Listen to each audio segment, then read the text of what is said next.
तरंग तरंग तरंग तरंग युवा तरंग।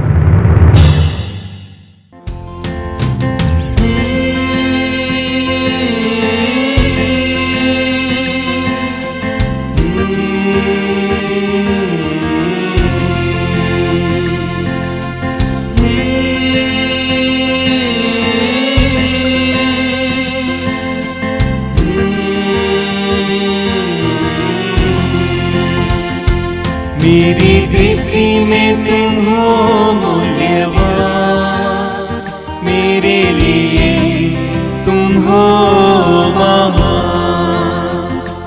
मेरी दृष्टि में तुम हो मूल्यवान, मेरे लिए तुम हो महान।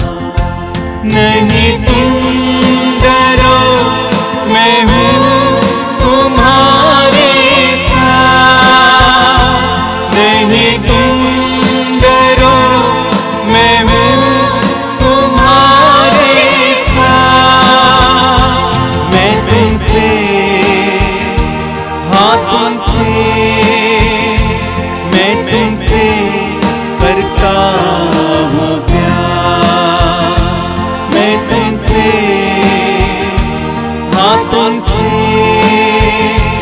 मैं तुमसे करता हूँ प्यार।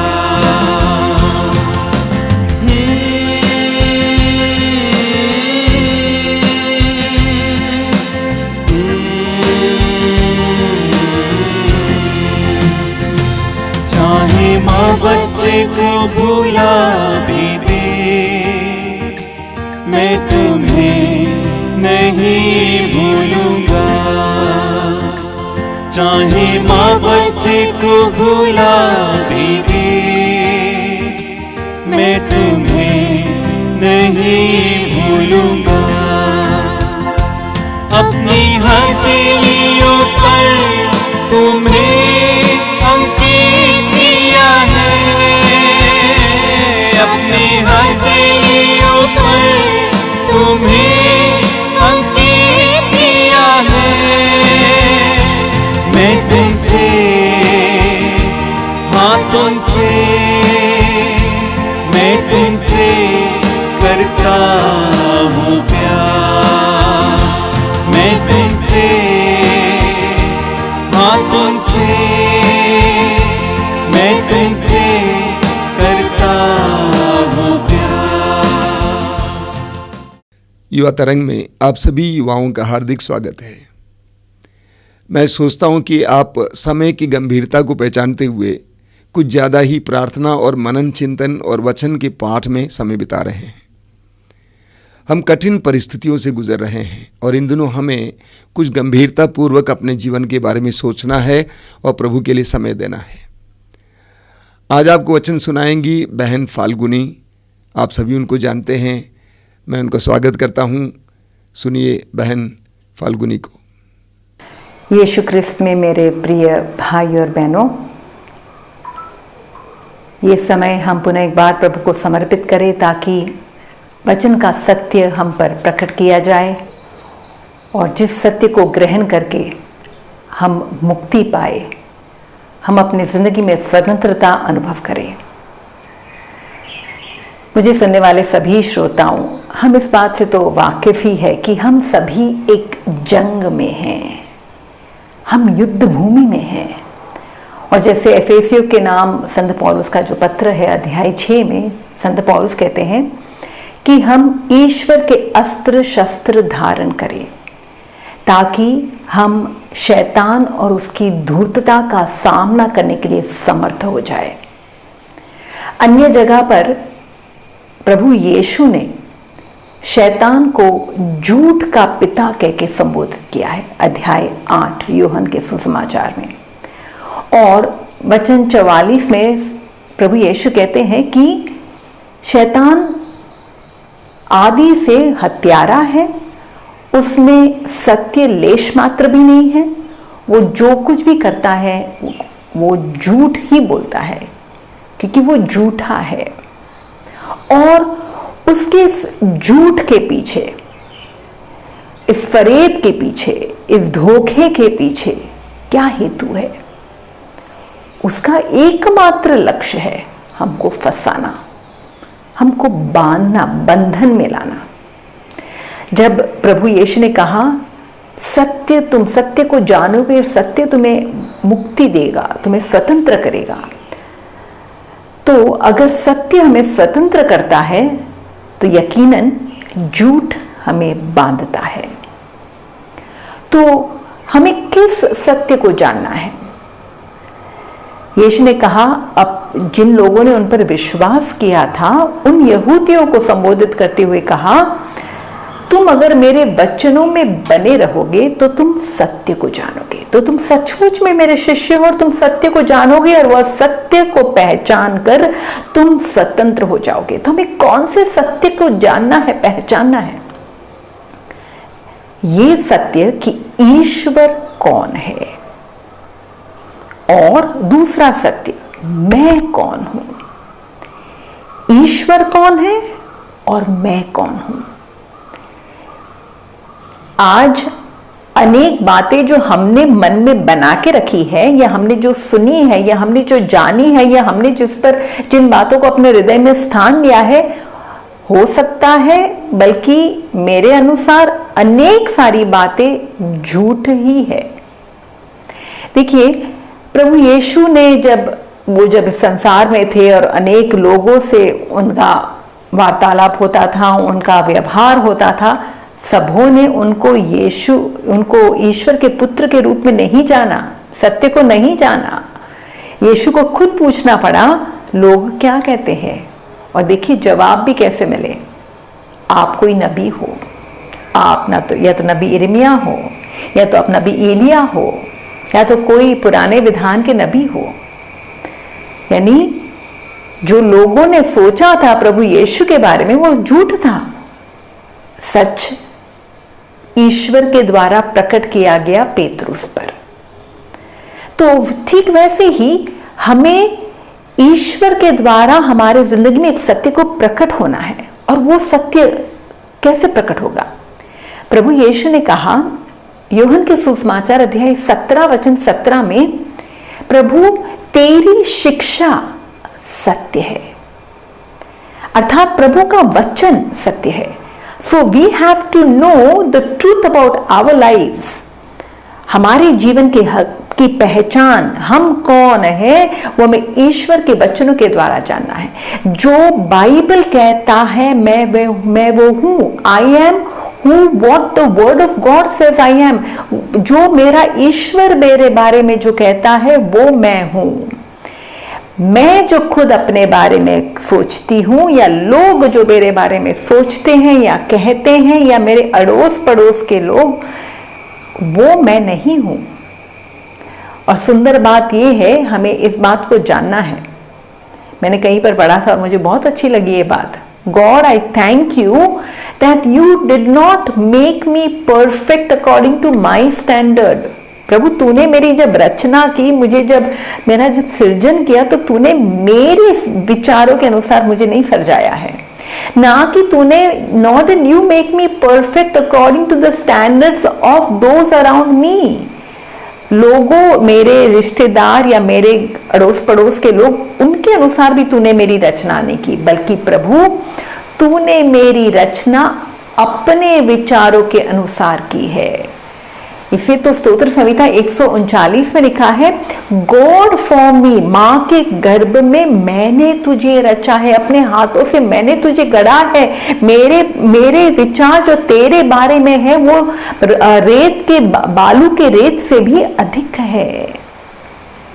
तो ये बात को अस्वीकार करना कि मैं जो आज जो हूं वो सही नहीं हूं या मैं अच्छी नहीं हूं, एक तरीके से हम ईश्वर के प्रेम को अस्वीकार कर रहे हैं। हम ईश्वर की सोच को अस्वीकार कर रहे हैं। हम ईश्वर की योजना को, ईश्वर ने जो मेरे बारे में सोचा है उसको हम अस्वीकार कर रहे हैं। I am denying and rejecting the love of God, because God made me in love and he made me perfect in his image. तो सबसे पहली बात, आज तो हमारा जो रूप रंग है, आप आज जो हमारी जो आकृति है, हम जो जैसे दिखते हैं, आज अनेक लोग अपने आप को एक्सेप्ट नहीं कर पा रहे हैं। इसलिए आज हम कई लोग कितने हम कंपैरिजन करते हैं, काश मैं ऐसा होता, या काश मैं ऐसी होती, या काश मेरा कद इतना होता, या काश मेरा रूप रंग ऐसा होता, which means you are not appreciating what God has created you। आज जो क्रम चल रहा है सारे संसार में, एक ऐसा क्रम है जहां पर हम सब लोग एक दूसरे से तुलना करते रहते हैं। We are on a comparison mode and that comparison leads into competition where we are trying to impress. हम दूसरों को प्रभावित करना चाहते हैं, दूसरों से बेहतर होना चाहते हैं, या तो दूसरों को नीचा दिखाना चाहते हैं। We want to prove ourselves. पर क्या हमें वाकई में ऐसे प्रूव करने की जरूरत है? अपने आप को प्रमाणित करने की जरूरत है? हम कहीं ना कहीं दूसरों को इंप्रेस करना चाहते हैं, और जब तक आप किसी के ऐसे शिकंजे में है, या तो आप अपने अड़ोस पड़ोस के व्यक्ति के साथ या अपने दोस्त के साथ कि मैं उससे ज्यादा अच्छी दिखूं, या उससे ज्यादा मैं अच्छी परफॉर्म कर सकूं, या तो मुझे उससे ज्यादा बेहतर मुझे प्रमोशन मिलना चाहिए, ये सब जो भी हम कर रहे हैं, यानी ये तो नीचा दिखाना या ऊंचे उठने की बातें हैं। पर इससे क्या हो रहा है? इससे क्या वाकई में ईश्वर का राज्य या ईश्वर की इच्छा ऐसी है? कदापि नहीं। देखिए, प्रभु यीशु वो भी हमारे समान जवान व्यक्ति थे, पर वो कभी भी अपनी उनको लोग क्या कहते हैं उससे उनको कोई फर्क नहीं पड़ता था। वो जानते थे वो कौन है, पिता ने उसको क्यों भेजा है, पिता ने उसको क्या कहते हैं, इसलिए वो उसी अनुसार कार्य करते रहे। उन्होंने पिता की आवाज को सुना और फिर उसी अनुसार एक हेतु से, एक लक्ष्य से जिंदगी में आगे बढ़ते रहे। वो किसी को साबित करने पर नहीं तुले हुए थे, पर शैतान यहीं पर उनको प्रलोभन में डालना चाहता है। देखिए, उनका बपतिस्मा हुआ, बपतिस्मा पे उन्होंने स्वर्ग से आवाज आई कि तुम मेरे प्रिय पुत्र हो, और उसके बाद तुरंत उन्हें मरुभूमि, आत्मा ही उन्हें मरुभूमि लेकर जाते, जहां पर शैतान ने उनको प्रलोभन में डाला। और हर प्रलोभन में शैतान उनके द्वारा उनको इस परीक्षा में डालना चाहते थे कि वो साबित करे कि वो ईश्वर के पुत्र है। अगर वाकई में देखने को जाए तो प्रभु यीशु जरूर साबित कर सकते थे, वो पत्थर को रोटी में परिवर्तित कर सकते थे, वो ऊपर पर्वत पर से कूद सकते थे। उनके लिए क्या असंभव है? जो 5 रोटी और 2 मच्छी को बढ़ा सकते हैं, क्या वो पत्थर को रोटी नहीं बना सकते? जो एक रोटी के टुकड़े को अपने मांस में परिवर्तित कर सकते हैं, क्या वो नहीं कर सकते थे? जरूर। अगर वो पानी पर चल सकते थे तो पर्वत पर कूदना उनके लिए कौन सी बड़ी बात थी? पर यीशु ने ये सब इसलिए नहीं किया, हमको ये सिखाने के लिए कि दिस इज नॉट, ये प्रभु की इच्छा नहीं है। और शैतान ये बखूबी जानता है कि जब हम ऐसे कार्य में लग जाएंगे तो हम अपना जो मेन हेतु है, हमारा जो मेन लक्ष्य है, हमारी जो मेन दौड़ है, उससे हम कहीं भटक जाएंगे। शैतान हमें गुमराह करना चाहता है। वो चाहता है कि वी डिफोकस आवरसेल्व्स, हमारा ध्यान ना रहे, हम केंद्रित ना रहे अपने लक्ष्य पर। और यीशु जानते थे मेरा कार्य ये नहीं है अपने आप को प्रूव करना, अपने आप को साबित करना। I know who I am, my father knows who I am, why do I need to prove anybody? पर आज हम अनेक लोग इस भाग दौड़ में है कि हम प्रूव करना चाहते। We need to run our race. एक बात ये भी समझ लीजिए, आपके साथ जो आपके दोस्त है, जो आपके घर वाले हैं, वो शायद आपके भाई बहन भी हो सकते हैं, या तो आपके अड़ोस पड़ोस के लोग हो सकते हैं, या तो आपके साथ काम करने वाले लोग हो सकते हैं। आप भले ही एक ही क्षेत्र में काम कर रहे हो, पर आपकी दौड़ और उनकी दौड़ अलग है, क्योंकि प्रभु की योजना आपके बारे में और उनके बारे में अलग है। इससे उनके साथ तुलना करना छोड़ दीजिए। आज का मानव, आज का इंसान अपनी पहचान कैसे बनाता है बताऊं? वॉट आई डू, मैं जो करता हूं उससे मेरी पहचान है, या वॉट आई हैव, मेरे पास क्या है, मैंने कितना अचीव किया है, मैंने क्या हासिल किया है, उससे मेरी पहचान है। वॉट आई डू, आज मैं कितना सक्सेसफुल हुआ, मैंने कितनी तरक्की पाई, मेरा बैंक बैलेंस क्या हुआ, मैंने कितना बड़ा घर बना पाया, मैंने कितनी शोहरत पाई, कितना नाम कमाया, वो मैं हूं। पर अगर एक दिन ये सब चला जाए तो फिर मेरी पहचान भी चली जाएगी। क्या ये आपकी सच्ची पहचान है? आज जवानों की पहचान अपने कपड़ों से बनाते हैं, इसे तो ट्रेंडी ब्रांडेड क्लोथ पहनना चाहते हैं। वो पहचान इससे बनाते कि मेरे फेसबुक पर कितने फ्रेंड्स हैं, या तो मेरे इंस्टाग्राम पे कितने लोगों ने मेरे वीडियोस को लाइक किया, मेरे फोटोज को लाइक किया, या ट्विटर पर कितने लोग मुझे फॉलो करते हैं, या कितना मेरा व्हाट्सएप का स्टेटस कितने लोग पढ़ते हैं। आज उसी में ध्यान लगा हुआ है और कितना समय जा रहा है। दैट सेम टाइम, वही समय अगर हम कुछ कंस्ट्रक्टिव, प्रोडक्टिव, अपना लक्ष्य आगे रखते हुए उसी में समय बिताएंगे तो हम कहां से कहां पहुंच जाएंगे। पर नहीं, आज इंसान आगे अगर बढ़ना भी चाहता है तो वो ईश्वर के राज्य या ईश्वर की महिमा के लिए नहीं, बल्कि दूसरों को नीचा दिखाने के लिए, अर्थात अपने आप को साबित करने के लिए। आप आगे बढ़ सकते हो और आगे बढ़ना ही चाहिए, हमारा लक्ष्य होना चाहिए, but we should compete with ourselves. हमें अपने आप से स्पर्धा करनी कि मुझे बेहतर होना है, मुझे बेहतर होना है, दूसरों को प्रूव करने के लिए नहीं। और आज इंसान इसी रट में लगा हुआ है। मैं कई लोगों को आज उनके संपर्क में हूं कि अरे मुझे इतना व्यूअरशिप मिल रहा है, आज उनका व्यूअरशिप और उनका मुझसे कम है, तो कहीं ना कहीं पर वहां पर जलन, फिर एक दूसरे के साथ वो कंपटीशन पर एक दूसरे को अप्रिशिएट ना कर पाना। पर अगर आप जानते हो कि आप कौन हो, आप कौन हो, आप ईश्वर की रचना हो, सुंदर रचना हो, और आप ईश्वर की संतान हो, वो आपको अप्रूव करता है। उसने आपको कुछ काबिलियत दी है, उसने सबको एक समान काबिलियत नहीं दी है, तो आप अपने आप को एक्सेप्ट करके उसमें आप आगे बढ़िए। यूहन्ना बपतिस्ता के बारे में अगर हम सोचे, एक व्यक्ति जिसको परमेश्वर ने चुना था और अनेक लोग उसके पास आए ये पूछते हुए, सवाल करते हुए कि आप मसीहा हो, क्योंकि उस समय सभी लोग मसीहा की राह देख रहे थे, पर वो जानते थे कि वो मसीहा नहीं है।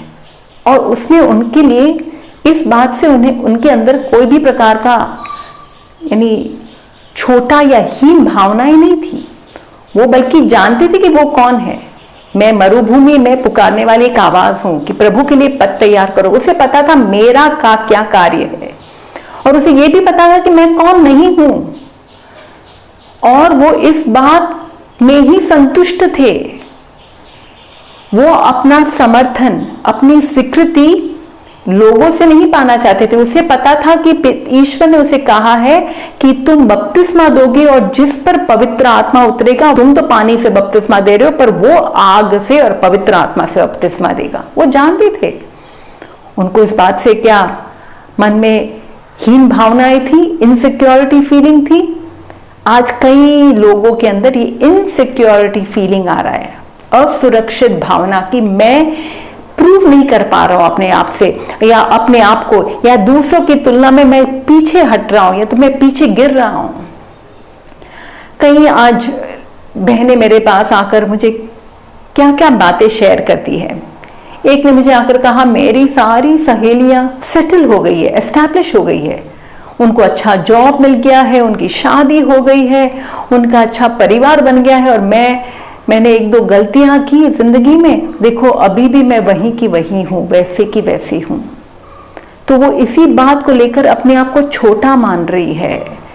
और उसे लग रहा है मेरा जीवन बेकार का है, मैं किसी काम की नहीं हूं, तो इधर या तो आप अपने आप को दूसरे से आगे बढ़ाने के लिए या तो आप अपने आप को छोटा समझने लगोगे। पर ये दोनों बात सही नहीं है। आज इंसान को दूसरों से ना स्वीकृति चाहिए, अप्रूवल चाहिए, जैसे कि वैलिडेट, कोई मुझे वैलिडेट करे। इसमें कोई गलती नहीं है, हमें एक दूसरे को सराहना चाहिए, प्रोत्साहित करना चाहिए, and we should encourage and appreciate. पर हमें इसी पर निर्भर नहीं रहना है। आज कोई आपको अप्रूव करे और कल जाकर अप्रूव ना करे तो आप बेकार के हो जाओगे। आज अनेक लोग इस बात से अपने आप को छोटा समझने लगते हैं कि लोगों ने उन पर गलत कमेंट भेजा है। विशेषकर आज सोशल मीडिया में लोग कितना समय निकालते कि लोगों का कमेंट्स पढ़ने के लिए। अच्छे कमेंट्स में लगता है हाँ हम काबिल हैं, और किसी ने कोई एक नेगेटिव कमेंट दे दिया तो वो एक्सेप्ट नहीं कर पाते, और इसको उनको लगता है कि सबकी नजर में हमें अच्छा होना है। पर ये तो हो ही नहीं सकता। हम किसको साबित करना चाहते हैं? We need to do our best. हमें अपना सबसे उत्तम कार्य करना है, प्रभु के लिए करना है। गलातियों के नाम पत्र में संत पौलुस ने कितना सुंदर कहा 1:10 में, क्या आज भी मैं मनुष्य को प्रसन्न करना चाहता हूं? अगर मैं मनुष्य को ही प्रसन्न करना चाहता हूं तो मैं ईश्वर का दास नहीं बन सकता। मैं ईश्वर को कैसे प्रसन्न करूं? मैं मसीहा का शिष्य या चेला या अनुयायी नहीं बन सकता। तो आपको अपना हेतु देखना है, मैं जो कर रहा हूं क्यों कर रहा हूं? दूसरों से कंपैरिजन, अपने आप को और अच्छा दिखाने के लिए, या तो वाकई में मुझे अच्छा करना है ताकि मेरे ईश्वर की, मेरे पिता की महिमा हो।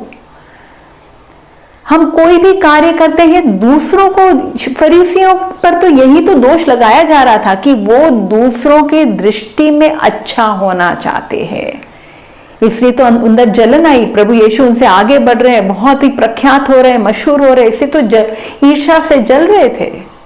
पर यीशु ने कहा तुम्हारे अच्छे कार्यों को देखकर पिता की महिमा हो, यानी माई पर्पस, माई गोल, मेरा जीवन का जो भी मुझे परमेश्वर ने कार्य सौंपा है उसमें मुझे अपना उत्तम योगदान देना है जिससे मेरे पिता की महिमा हो। तो मैं आपको ये बतलाना चाहती हूं, you are not what you do. आप जो करते हो वो आप नहीं हो। आपके पास जो है, कितना पैसा या धन या मिल्कत या काबिलियत, वो आप नहीं हो। लोग जो कहते हैं वो भी आप नहीं हो, बल्कि you are what God says you are. परमेश्वर ने आपको अप्रूवल दिया है। मां के गर्भ में आने से पहले उसने आपको चुना है, और आपकी कोई गलती या कोई भी पाप या तो कोई भी कमजोरी के कारण भी ऐसा नहीं कि पिता कभी आपको छोड़ देगा, ये हो नहीं सकता। उड़ाव पुत्र के किस्से में हम यही तो देखते हैं, उड़ाव पुत्र पिता के द्वार से दूर चला गया, पर वो अपने आप को मजदूर के रूप में समझ रहा है, पर पिता ने तो उसे अपना बेटा ही समझा है। तो हमें हमारे कुछ करने या ना करने से हम ईश्वर की संतान नहीं बनते। ईश्वर की संतान हम हैं और उसका हमें अप्रूवल मिला ही है। उड़ाव पुत्र के बड़े भाई का भी यह दोष था, वो सोच रहा है कि मैं जो कर रहा हूं उससे मुझे पिता के आशीष मिलेंगे। No, you do not have to earn the blessings of God. No, He just blesses you because क्योंकि आप उसकी संतान हो। इस पहचान को जानो कि मैं ईश्वर की संतान हूं, मेरा ईश्वर मेरा पिता है, और इस रिश्ते मुझे इस संसार में जीना है। इससे मेरा जो कार्य होगा वो उसी के अनुसार होगा। कलोसियों के नाम पत्र में संत पौलुस ने क्या कहा? आप जो भी कार्य करो मन लगा कर करो, पूरे आत्मा से करो। क्यों? अपने मालिक को प्रसन्न करने के लिए नहीं, बल्कि ईश्वर को, क्योंकि आपका जो भी इनाम है, पुरस्कार है, वो ईश्वर से है। तो अगर हर एक व्यक्ति इस तरीके से जिए जहां उसे किसी को प्रूव करने का भी प्रेशर है, आज इंसान इसी प्रेशर में जी रहा है और इसी कारण से कितना डीफोकस हो रहा है, कितना समय बर्बाद हो रहा है। तो अगर हम इस वचन को रोज अपने हृदय में ग्रहण करें कि मेरा ईश्वर मुझे प्यार करता है, उसने मेरी रचना की है, मैं सुंदर हूं, मैं काबिल हूं, कि मेरे ईश्वर ने मुझे काबिल बनाया है और मुझे अपनी दौड़ दौड़ना है। प्रभु यीशु, पुनर्जीवित यीशु ने जब पेतरुस को यह बतलाया कि तुम्हें मेरा अनुसरण करना है, तो पेतरुस ने योहन की ओर देखकर यीशु से यह सवाल पूछा, प्रभु इसका क्या होगा? तब यीशु ने क्या कहा? ईसा ने उसे उत्तर दिया, यदि मैं चाहता हूं कि वह मेरे आने तक रह जाए तो इससे तुम्हें क्या? तुम्हें क्या मतलब है इससे? तुम मेरा अनुसरण करो। आज एक एक को हमसे यही कह रहे हैं। हम जब पूछ रहे हैं मेरे भाई का क्या, मेरी बहन का क्या, या मेरे पड़ोसी का क्या, या मेरे दोस्त का क्या, प्रभु कहता है तुम उसकी ओर क्यों देख रहे हो? तुम मेरी ओर देखो, मेरे पीछे आओ, मेरा अनुसरण करो, वो उनका कार्य करेगा। हम सबको अपने कार्य के लिए हम उत्तरदायी है। हम सब कुछ नहीं बन सकते हैं। हम प्रभु यीशु के शरीर में हम अगर आंख का कार्य करें तो हम अपना आंख का कार्य बखूबी करें। हम सभी लोग यीशु के शरीर में एक एक अंग है। हमें अपना कार्य करना है, वो भी उसकी महिमा के लिए। हमारा हेतु सच हो, हमारी नियत सच हो, और अगर ऐसा है तो प्रभु वाकई में हमें आशीष देगा। वाकई में परमेश्वर हमें सामर्थ्य देगा कि हम उसकी महिमा के लिए और कार्य कर सके, जिसके द्वारा हम कामयाब भी होंगे, सफल भी होंगे, संतुष्ट भी होंगे, और परमेश्वर यीशु जो हमें परिपूर्ण जीवन देने आए हैं, वो वाकई में उस जीवन का हम मजा ले पाएंगे, आनंद उठा पाएंगे, और शांति में और प्रेम में जीवन जी पाएंगे। तो मैं प्रभु से यही निवेदन करती हूँ कि आप पर ये सत्य प्रकट हो और आप इस सत्य को जानो, झूठ का पर्दाफाश हो जाए। शैतान ने जो झूठ आपके मन में डाला है, कई लोगों के द्वारा, कई समाज के तौर तरीकों के द्वारा, आपकी सोच में जो भी गलत है, जो भी पौधा पिता ने नहीं रोपा वो उखाड़ा जाए, और पिता के वचनों के द्वारा वो सही पौधे रोपे जाए, जिसके द्वारा आपका जीवन वाकई में फलित हो सके और पिता की महिमा हो सके। यीशु मसीह के नाम से आमीन। जय यीशु। धन्यवाद बहन फाल्गुनी। आइए हम प्रार्थना करें। अपनी आंखें बंद कीजिए। दयालु पिता, हम सबके पिता, भले बुरे के पिता, सारी सृष्टि के मालिक और निर्माता, हम तेरी आराधना करते हैं, तेरी स्तुति करते हैं, तुझे धन्यवाद देते हैं। तूने आदम को मिट्टी से गढ़ा और उसके नथनों में प्राण वायु फूका और वो सजीव तत्व बन गया। वो तेरी दृष्टि में मूल्यवान था क्योंकि तूने बनाया था। उसी तरह हे पिता, हम विश्वास करते हैं कि तूने हमें बनाया है। तू हमें चाहता था, चाहता है। चाहे दुनिया के लोग हमें चाहते थे या चाहते हैं, नहीं चाहते हैं, तू हमें चाहता है। धन्यवाद हे पिता तेरे इस अतुल्य प्रेम के लिए।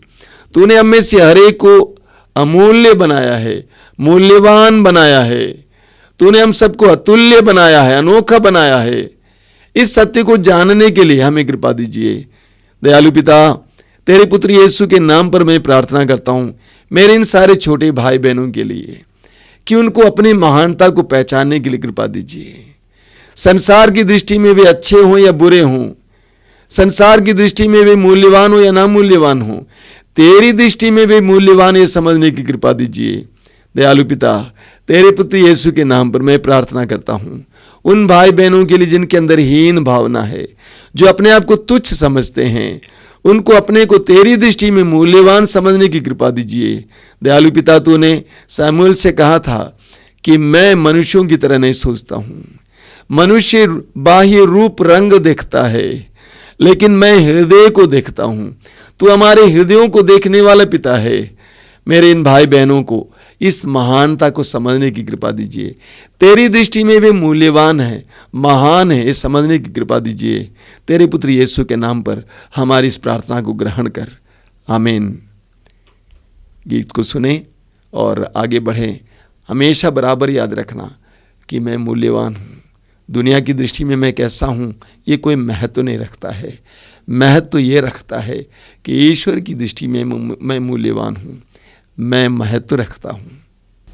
जैसु चाहे पहाड़ टल जाए, पहाड़ियाँ हिल जाए, चाहे पहाड़ टल जाए, पहाड़ियाँ हिल जाए, लेकिन तुम्हारे लिए मेरा प्रेम नहीं टलेगा, लेकिन तुम्हारे लिए मेरा प्रेम नहीं टलेगा। मैं तुमसे, हाँ तुमसे, मैं तुमसे करता हूँ प्यार, मैं तुमसे, हाँ तुमसे, मैं तुमसे करता हूँ प्यार, मैं तुमसे